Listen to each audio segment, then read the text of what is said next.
도심 지역에는 높은 아파트나 빌딩이 많고 외곽으로 나갈수록 높이가 낮은 집이 왜 많아지는지 궁금하신 적 없나요? 아니면 강남이나 홍대같이 번화가 상업지역의 땅값이 높은 이유 궁금하지 않나요? 이러한 궁금증들은 바로 건폐율과 용적률과 관련이 있는데요. 부동산 용어로 많이 들어본 것 같은데 자세히는 모르는 생소한 단어이죠. 건폐율과 용적률 모두 한자로 되어 있어서 어려운 단어 같아 보이지만 뜻은 알고 보면 어렵지 않아요. 아키베어와 함께 이번에는 건폐율과 용적률에 대해서 알아봅시다. 렛츠고 고고! 건폐율이란 전체 대지 면적에 대한 건축 면적의 비율을 말합니다. 예를 들면 대지가 100제곱미터이고 건축 면적이 40제곱미터이면 건폐율은 40%입니다.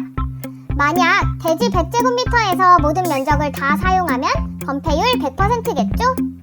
건폐율 40%와 100%는 건축물을 지을 수 있는 면적에서 차이가 많이 납니다.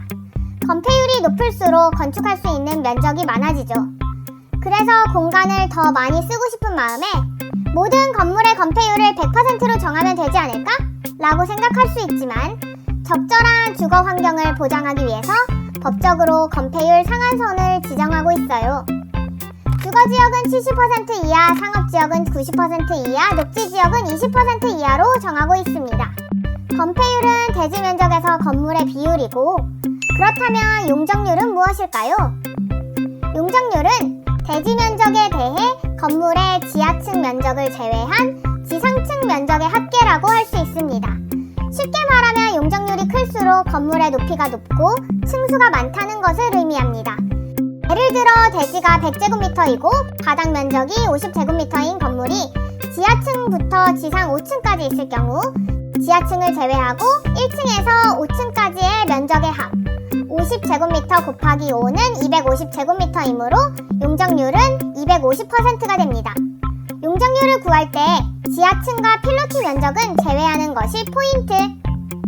건폐율과 마찬가지로 용적률도 제한이 없다면 땅 주인은 임대를 많이 주기 위해 가능한 한 높이 건물을 지을 거예요.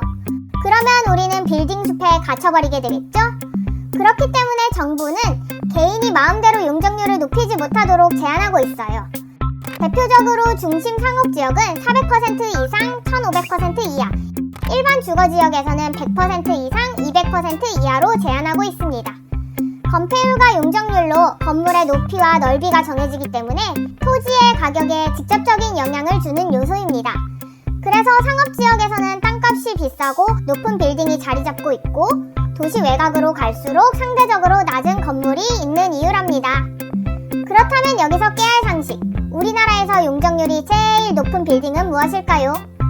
아키베어 TV의 을지로 1가 영상에서 소개했던 프레지던트 호텔입니다. 프레지던트 호텔은 용적률에 대한 규정이 생기기 전인 1969년에 공사가 시작되어서 용적률이 무려 1931%나 된답니다. 건폐율도 90.5%이고요. 대지 면적에 비해 굉장히 높고 넓게 지어졌다는 게 느껴지죠? 건폐율과 용적률을 간단히 한 줄로 요약하면 건폐율은 넓이 비율, 용적률은 높이 비율이라는 말씀. 아키베어와 함께한 이번 영상 유익하셨나요? 구독과 좋아요, 다음에 또 만나요.